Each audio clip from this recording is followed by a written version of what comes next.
السلام علیکم ورحمۃ اللہ عالم اور عالم میں خوش آمدید۔ ناظرین کرام، علماء کرام یہاں پر تشریف فرما ہے۔ میرا اور ان علماء کرام کا 10 برسوں کا ساتھ ہے۔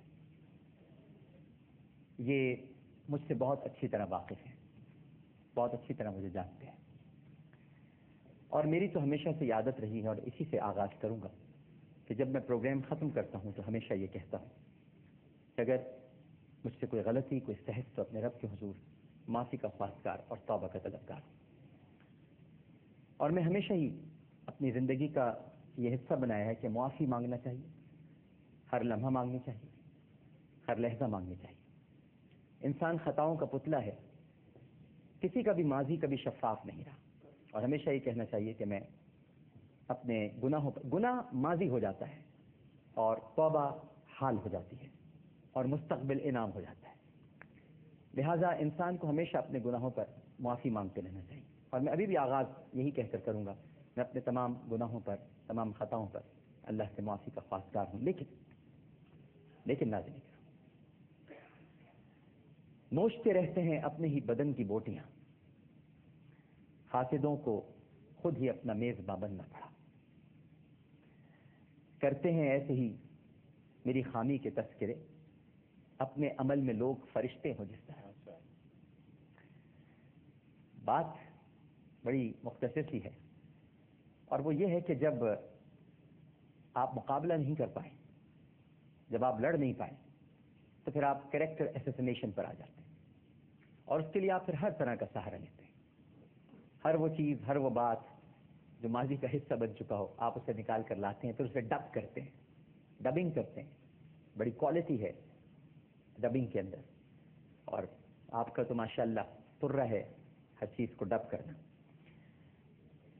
صحیح مسلم میں حضرت ابو ہریرہ رضی اللہ تعالی عنہ سے مروی ہے کہ نبی کریم صلی اللہ علیہ وآلہ وسلم نے ارشاد فرمایا کہ اے لوگوں، اگر تم نے کسی شخص کے بارے میں ایسی بات کہی جو اس کے اندر نہیں پائی جاتی تو تم نے اس پر بہتان لگایا۔ اور ایسے گمراہ لوگ ہر دور میں رہے ہیں ناظرین کرام، جو اپنے دور کے ہر اس شخص پر بہتان لگاتے ہیں جو حق کی بات اور دین کی بات کرتے ہیں۔ یہ وہ بدبخت ہیں جنہوں نے انبیاء کرام اور اولیاء کرام کو بھی نہیں بخشا۔ پھر تو ہم کیا شے ہیں، ہماری کیا اوقات ہے۔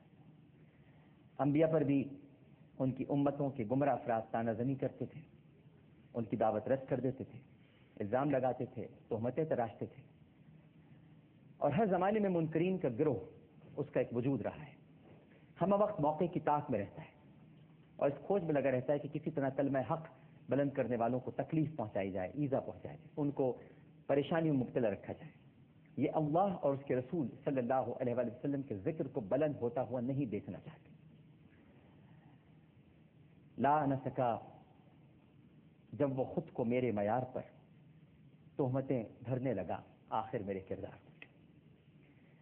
تو ناظرین کرام، کہنا میں یہ چاہوں گا کہ اس وقت جو کچھ بھی ایک پلانڈ سازش چل رہی ہے اس کو محسوس کر لیجئے گا، اور یہ جان لیجئے گا کہ یہ بڑی منظم ہے، اس کے پیچھے بہت سارے لوگ ہیں، اور یہ وہی سارے لوگ ہیں جو نبی کریم صلی اللہ علیہ وآلہ وسلم کی حرمت اور ان کی ختم نبوت کے معاملات پر ایک مخصوص رائے رکھتے ہیں، اور ہم نے ان کی رائے کو ہمیشہ نہ صرف یہ کہ چیلنج کیا ہے بلکہ شمشیر برہنہ رہے ہیں۔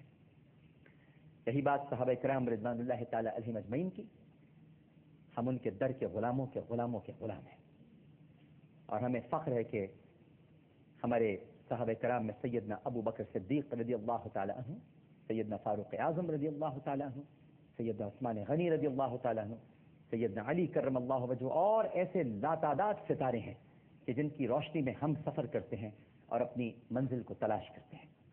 لہذا جو کچھ بھی ہو رہا ہے یہ بڑا پلانڈ ہے، بڑے پریشان ہیں لوگ، بڑے تکلیف میں ہیں ناظرین، بہت ہی تکلیف میں مبتلا ہو کر وہ ایسی اوچھی حرکتوں پر اتر آئے ہیں جن کا حقیقت سے کوئی تعلق نہیں، ہر چیز غلط ہے۔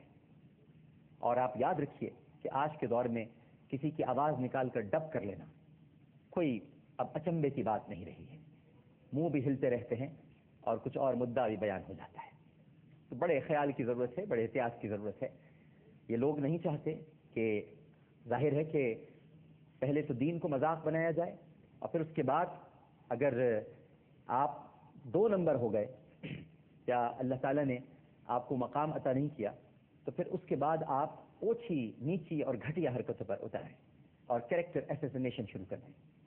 شیخ سعدی فرماتے ہیں ناظرین کرام کہ میں نے حاسدین کے گروہ کو دیکھا جو اللہ کے ایک نیک بندے کی عیب جوئی کر رہا تھا. وہ شخص اپنی علمی بصیرت کے باعث مقبولیت حاصل کر چکا تھا اور حاسدین اس کی روز بروز بڑھتی ہوئی مقبولیت سے خوفزدہ تھے، پریشان تھے اور ہر وقت اس کی غیبت میں مصروف رہتے تھے. حاسدین نے سازش کر کے لوگوں کو اس کے خلاف برگلا دیا، پورا شہر اس کے خلاف ہو گیا، ایک شہر میں کورام بچ گیا. مگر ان صاحب کے چہرے پر کوئی ملال نہیں تھا، کوئی تکلیف نہیں تھی، کوئی پریشانی نہیں تھی. انہوں نے پوچھا، اے بھائی، اس آزمائش کی گھڑی میں جبکہ پورا شہر تیرے خلاف، سب لوگ تیرے خلاف ہو گئے، تو پریشان نہیں ہے، تیرے چہرے پر کوئی فکر نہیں ہے، تردد کے آثار نہیں ہے، مسئلہ کیا ہے؟ تو شخص نے کہا کہ کیا تو نے قرآن پاک کی آیت نہیں پڑھی؟ بے شک اللہ قادر ہے کہ جسے چاہے عزت دے اور جسے چاہے ذلت دے. عزت اور ذلت اسی کے ہاتھ میں ہے. تو آج مجھے جو مقام ملا ہے اللہ رب العزت کے در سے ملا ہے، اس کے محبوب کی چوکھٹ سے ملا ہے. راہ علم کا مسافر ہو یا راہ عشق کا، اس پر تہمتیں تو لگائی ہی جاتی ہیں. تو تہمتوں کی میں فکر نہیں کرتا، راستہ نہیں چھوڑنا چاہیے. جس راہ پر چل رہے ہیں اس پر چلتے رہنا چاہیے. یہ آزمائش ہے، یہ صبر کی گھڑیاں ہیں اور ان پر صبر کرنا چاہیے.